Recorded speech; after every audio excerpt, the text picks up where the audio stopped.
constaté, ou vous le constaterez certainement tout à l'heure, comprendre le machuanisme, c'est ce que j'ai dit. Et donc, Tata Makangila, qui est le guide spirituel machuaniste, Kaki, est là. Bonjour Tata Makangila. Oui, bonjour monsieur le journaliste. Comment allez-vous? Non, je veux bien. Et vous allez voir ces belles dames-là qui vont vous poser des questions. Comprendre le machuanisme, c'est flou, c'est vague, on ne comprend pas grand-chose. Nous, on reçoit les machuanistes, qu'est-ce que vous voulez dire par là? Oui, bon, tout d'abord, le machuanisme, quand on parle de machuanisme, il y a un chef de machuaniste. C'est un exemple que je vais donner. C'est comme si, quand on parle un militaire qui n'est pas reconnu à l'état-major, donc soit c'est un braqueur, il est ou il est rebelle. Voilà. Un machuaniste, c'est quoi? Un machuaniste, c'est quelqu'un qui n'adore pas d'autres dieux, rien que ses ancêtres. Un machuaniste, c'est quelqu'un qui respecte les lois de la nature. Respectez les parents, ne faites pas du mal à personne. Et voilà, c'est ça un machuaniste. Respect de l'ordre de la nature, vous avez parlé aussi de faire appel à vos ancêtres, n'est-ce pas des rituels comme fétichisme? Puisque comment peux-tu invoquer un mort? Est-ce que les morts nous écoutent? Oui, même si quand on parle les musulmans, les chrétiens, les dieux compris sur toute la planète, il n'y a pas un Dieu vivant que nous adorons. Il n'y a pas un Dieu vivant. Le Dieu vivant, c'est quoi? C'est par rapport à nos pratiques. Aujourd'hui, vous avez un problème. Puisqu'aujourd'hui, moi, je ne peux pas faire une prière qui doit aller droit à Dieu. Non, ça ne se fait pas. On passe toujours par les ancêtres. Même si aujourd'hui, quand on parle de Jésus, il était mort, soi-disant, ressuscité. Donc, chaque prière, on passe par les ancêtres. On passe par les ancêtres, excusez-moi, madame. Moi, jusque-là, ce que je ne comprends pas, c'est que par machuanisme, votre discours, je me dis que c'est le même que les autres machuanistes qu'on reçoit. Votre particularité, c'est quoi? Je vous vois en kaki, je vous vois avec le signe de Gaulle, vous parlez des ancêtres, mais je vois des signes occidentaux en vous. Je ne comprends pas. C'est quoi votre particularité? La différence entre vous et les autres machuanistes, elle est où? Bon, la différence, c'est quoi? C'est juste la tenue. C'est juste la tenue, puisque après la mort de Tata Nzungu, en 1953, il y a eu dispute entre les deux leaders, qui étaient Tata Tchakaka, qui était l'adjoint principal de Tata Nzungu, et il y avait, au secondo, il y avait Tata Laurent. Tata Laurent, il fut un chef de scout. Hein? Il fut un chef de scout. Dans la tradition, quand un leader meurt, on ne garde pas les deuils. Mais Tata Laurent voulait qu'on garde les deuils. Tata Tchakaka ne voulait pas. Donc, les machuanistes qui s'habillent en kaki, c'est ceux qui avaient refusé de garder les deuils. C'est nous, les clans kaki. C'est vous les pigeons. Les pigeons. Oui. Oui. De l'autre côté, les corbeaux qui s'habillent en noir, en bleu, ce sont eux qui avaient accepté de garder les deuils. Mais c'est les mêmes prières. C'est les mêmes prières. Vous fréquentez le même siège? Non, c'est le même chaise. Le quartier général, c'est le même chaise. Mais eux aussi viennent là-bas, les corbeaux? Oui, c'est le même site, mais c'est divisé en deux. Il y a une question qui me vient à l'esprit. La dame va vous poser une question tout à l'heure. Il y a une question qui me vient à l'esprit. Aujourd'hui, l'héritage du machuanisme, du combat de Machua, c'est quoi exactement? Parce que j'ai l'impression que c'est un mouvement, c'est une philosophie que vous remenez au Congo-Brazzaville en général et dans le milieu Congo en particulier. C'est quoi l'héritage? Qu'est-ce que les non-congolais, les non-africains peuvent bénéficier du courant de Machua ou du combat de Machua? Oui, mais c'est tout d'abord, il y a des gens qui considèrent que Machua, il fait un politicien. Je ne sais pas s'il avait laissé une partie politique au Congo. Je ne sais pas. Machua, il revendique 3 revendications auprès des colons. Liberté, égalité et droit de l'homme. C'est-à-dire on doit être libre sur nos terres, adorer notre Dieu. Puisque les Blancs nous ont amené la Bible, ça, ce n'est pas notre tradition. Ça, ce n'est pas notre tradition à nous. Chaque peuple, chaque continent a son Dieu et a ses prophètes. Les Blancs sont venus nous faire disparaître ce que l'héritage, nos ancêtres nous ont laissé. Donc, Que ce soit un Boulamananga, un Ngunza, un Machuanis, ne peut pas adorer Mahomet, Jésus. Le combat de Machuanis, c'est quoi? C'est faire disparaître les dieux étrangers sur nos terres. On ne veut plus entendre de Jésus. Même, permettez-moi de le dire, même l'an passé, j'ai organisé une assemblée générale en disant que nous, les Ngunza, les Machuanis, les Boulamananga, nous devons former une groupe. C'est-à-dire de combattre tous ces pasteurs qui prient la Bible. Puisqu'aujourd'hui, le nom de Jésus, ça devient un nom commercial. Mais vous aussi, vous avez fait peut-être de Machua un nom commercial. Non. Nous ne faisons pas de quêtes, nous n'avons pas de dîmes. Alors, Tata Nyakangila, vous venez de dire tout à l'heure que les machuanistes doivent revenir à prier leur propre Dieu. Oh, donc, si je comprends bien par là, vous partagez le même avis que Maître Tibius, qui venait de dire que nous devons adorer ou reconnaître Ourman comme le Dieu des Africains. Imaginez, je vous donne un exemple. Une fois, j'étais à bord d'un Iberia, au départ de Dakar pour Madrid, c'était en 2019. À côté, j'avais une Chinoise à côté de moi. Il me dit, greet. You speak English? No, I don't speak English. Je ne parle pas anglais. Non, je dis, je ne parle pas parfaitement anglais. Ah, ok. Comment vous appelez Borja? Borja? Vous êtes polonais? Non. Ton père était polonais? Non. Mais pourquoi vous appelez Borja? Moi, je m'appelle Liane. Je suis chinoise, quand même. Aujourd'hui, on voit des couples qui regardent des films novelas. Dès que tu mets au monde, tu prends le nom que tu as vu dans les films novelas, tu donnes ça à ton fils. Tu vois? Ici, il faut revenir à ma question. Je disais que est-ce que vous partagez la vue où Maître Tibius oui. dire que nous devons tous prier pour reconnaître Ourman comme notre Dieu? Pardon? Comme notre Dieu. Reconnaître Ourman comme notre Dieu. Ourman, c'est qui? Ourman, c'est un Dieu africain. Parce que vous venez de dire que les machuanistes doivent dorer les ancêtres. Les ancêtres, doivent dorer leur propre Dieu, Ourman, en fait, le Dieu des Africains. C'est un extraterrestre. C'est un extraterrestre? Bon, moi, je ne crois pas aux extraterrestres. Vous ne croyez pas aux extraterrestres? En fait, donc, l'adoration, en un mot, on retient en une minute. La dame est en train de vouloir parler de l'adoration parce que Ourman devrait être adoré. En une minute, sur le combat du machuanisme, le combat que vous menez, on retient quoi du mouvement Kaki des machuanistes? Oui, le combat que nous emmenons actuellement, c'est chaque Noir, chaque Congolais, le peuple Congo qui retrouve leur authenticité, de ne pas prier les dieux étrangers. Voilà, notre objectif, c'est ça. C'est de faire disparaître les dieux étrangers sur notre terre. Regardez aujourd'hui si la Chine, ils sont devenus une puissance mondiale. Ils respectent leur tradition. C'est tout d'abord là-bas, c'est la tradition. Donc, partir de nous-mêmes. Merci. Vous avez un siège, vous avez dit... Oui, oui, le siège, ça se trouve en Pisa. Et le numéro de téléphone par lequel on peut vous joindre? 06 815 65 26. 06, vous avez dit 06 815 65 26. Et que nous disons, nous vous remercions d'être passé dans ce 210. Ne vous en faites pas, c'est un direct, c'est la télé-réalité. Donc merci beaucoup, vous pouvez disposer à la prochaine. Mais je pense que nous allons vous inviter prochainement. Comme ça, on va encore aborder ce sujet. Donc là, vous pouvez, merci beaucoup d'être passé.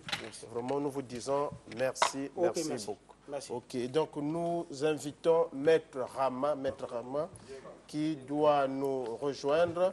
Et Maître Rama va nous parler de la sorcellerie maléfique, comment l'éradiquer d'Aberge. Maître Rama, bonjour. Mbote Yaya, Mbote Yabeno Nyoso Bankundi, Yakimpebe. La sorcellerie est un pouvoir ou une connaissance que l'on peut atténuer selon les dires de plusieurs maîtres que nous avons reçus ici même sur ce plateau. Mais vous dites que vous êtes capable d'éradiquer la sorcellerie. Et je précise la sorcellerie maléfique. Alors, Maître Rama, que faites-vous pour éradiquer la sorcellerie maléfique? En passant, je voudrais jeter toutes les fleurs à nos frères les Mbuta machuanistes qui sont passés tout à l'heure, qui ont dit des choses extrêmement justes. Je les salue. Et pour revenir sur le thème, voyez-vous, le XVIIe siècle en Occident, ils sont victimes eux aussi de la sorcellerie maléfique. Kindokipe Vanda Kanabwa Yabamindel Kun. Ce n'est pas seulement le propre des Kamites ou Yabandombi. Mais quand ils ont réalisé que cette science négative, rétrograde, maléfique, ne pouvait pas contribuer au développement de l'Occident, qu'est-ce qu'ils ont fait? Ils ont fait la chasse aux sorciers. Et chez eux, c'était même brutal. Donc, Bamoupel Vana Yokak Bandoki, Bake Bouilinge, Ngeke Mouloki, Ngeke Mouloki, Bake Bouilinge, Bake Yokungi.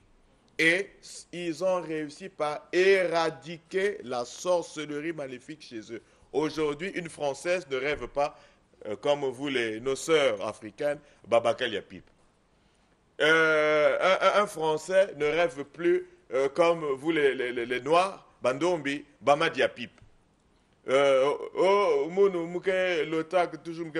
Ça n'existe plus, tous ces phénomènes obscurs.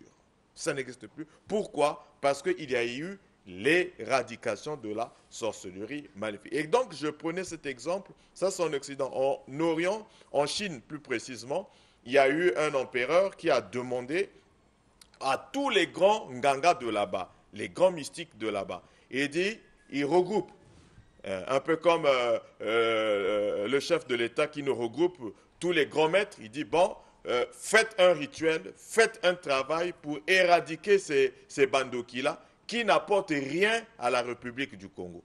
Et voilà comment, en Chine, Fumiabakun... Maître Rama, excusez-moi, ma question, je voulais savoir comment est-ce que Maître Rama... Mais j'en arrive, maman. J'en arrive. Je suis un pédagogue. On ne peut pas... Allez-y, Maître Rama, merci, on va merci. glaner. Et donc, voilà, en bref, en Chine, voilà comment, là-bas aussi, ils ont réussi à éradiquer la sorcellerie maléfique. Donc, c'est pour dire, cher Yaya, que c'est possible. Ce n'est pas un mythe, ce n'est pas une rêverie, ils ne sont pas dans l'abstrait. C'est possible, mais avec des moyens spirituels. Parce que vous êtes spirituel, mais en quoi faisons? C'est ça. Très bien, nous en arrivons. Matondo, Buta Mutu. Nous avons chez nous au Congo et en Afrique une mystique très très puissante, vous le connaissez, tu es d'une famille des Nzobistes, c'est le Nzobi. Le Nzobi est la clé. Moi je parle de ce que je maîtrise parce que je suis Nganzobi. Chez nous, Kindoki, tu ne peux pas prospérer. À l'église de Klenkwen Bumbanen, elle ne va de même Moupel, elle ne va de même Moulongikun. Mais pas dans le Nzobi, tu meurs. Récemment, on m'appelle là, pour éradiquer la sorcellerie maléfique. On m'appelle, il y a un village dans le Niari où il y avait vraiment de la sorcellerie qui tuait innocemment les gens. J'ai dit, je suis occupé, je vous envoie mes délégués, puisque je suis le président des Nzobistes du Congo. J'envoie mes délégués de Mayoko. Ils sont allés dans ce village dont je tais le nom. Ils ont fait le Nzobi là-bas. Actuellement, où je vous parle là, il n'y a plus de phénomène de Kindoki. Et donc, si seulement si, comme on su parler ici, mais Nombuta, les Machuanistes, si on comprend que nous devons renaître, nous devons revenir à notre culture. Parce que c'est ça le problème. Il y a les néocolonialisateurs qui continuent à nous coloniser. Si on comprend, le problème c'est ça, c'est que actuellement, il y a la puissance du Nzobi. À Mayoko, il y a le Nzobi. À Tingidi, Kele, Etumbi, Zanaga, il y a le... Mais on doit étendre. C'est la question que j'allais vous poser, Maître Rama. Oui. Merci d'avoir d'ailleurs parlé de l'extension du Nzobi. Je me dis, c'est bien, il y a le Nzobi, il y a une force. Mais la question que je me pose, quelle est la stratégie que vous avez mise en place pour pouvoir étendre le Nzobi un peu partout? Parce qu'on se rend compte qu'il est salutaire, pas seulement pour le Congo, mais pour toute l'Afrique. Comment faire? Vous avez mis en place quelle stratégie pour l'étendre partout? Matondo, Fomon, Mbuta, le Sakumo, vraiment Nangé, parce que nous devons nous battre pour nos intérêts. Nous devons nous battre pour notre continent. Nous devons nous battre pour l'intérêt de notre race. Parce que toutes les races se battent pour l'intérêt de leur race. Comme tout chef de famille se bat pour s'occuper de sa famille. Et donc, la stratégie que nous avons mise en place, nous avons mis en place l'ANC, Association des Nzobi du Congo. béni soit le gouvernement, l'État, parce que Bamepé Sabet Mikanda en quelques mois. Donc nous avons notre récépissé qui a été donné en quelques mois, alors que ça prend du temps souvent pour les enquêtes de moralité. Et donc, nous sommes en train d'organiser des séminaires, des conférences, des pèlerinages, il y a même des étrangers qui viennent. Pourquoi? Pour étendre le champ d'action, expliquer que le Nzobi, ce n'est pas de la sorcellerie. On ne bouffe pas les gens là-bas. Moi, je n'ai pas vu quelque part des crânes qui bouffent les gens là-bas dans le Nzobi. Je suis spirituel de naissance. Je n'ai pas fait la spiritualité, maintenant je suis devenu grand là. C'est depuis mes origines, depuis ma naissance. Je me mets à lever côté, au contraire, je ne sais quoi, donc, il faut expliquer donc, l'association est là pour expliquer l'ordre traditionnel Kamit, qui est une école d'initiation africaine, également est là pour expliquer aux gens que le Nzobi, ce sont les fameux 10 commandements que vous retrouvez dans la Bible, les commandements que vous allez retrouver dans le Coran, dans les Upanishads, dans le Shakya, tous les livres sacrés. Nos aïeux connaissaient ça. Et à la différence que là-bas, c'est des lettres, c'est écrit. Tu ne tueras point, tu ne voleras point, c'est écrit d'abord, c'est des lettres. Chez nous, c'est plus que des lettres. Chez nous, c'est spirituel. Quand on te dit dans le Nzobi, Mbutamuntu, kuyibive, kuyibengeve. Kuyi, na leginga kuna kuyingala ki yibiange même bon ya kanyot. Mais na Nzobi ngeke yib, ngeke bel. Quand zons na ba kuluntu kuna banga Nzobi ki moi j'avais volé hein. Et ba me yobis nge na ba yiti ya Nzobi, nge me confesser na mantoile ya Nzobi, nge me belu. Quand tu dis que je ne veux pas voler l'argent de l'État, ne vole pas.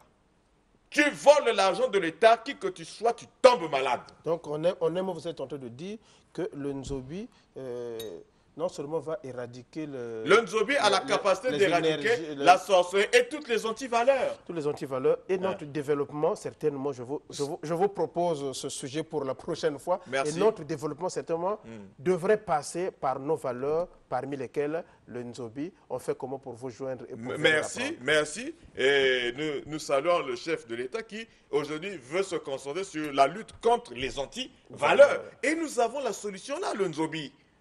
Nous avons la solution qui se trouve partout au Congo, du nord au sud. Et on fait comment pour venir et donc, pour nous contacter. Et parce que ça va nous permettre de mieux apprendre le Nzobi. Merci. Et moi, je préfère mettre ce sujet entre parenthèses pour une prochaine fois. Que nous revenons. Vous pouvez nous joindre au 06 991 31 97. 06 991 31 97 ou au 05 748 48 32 05 748 48 32. Nous sommes situés à Mukondo.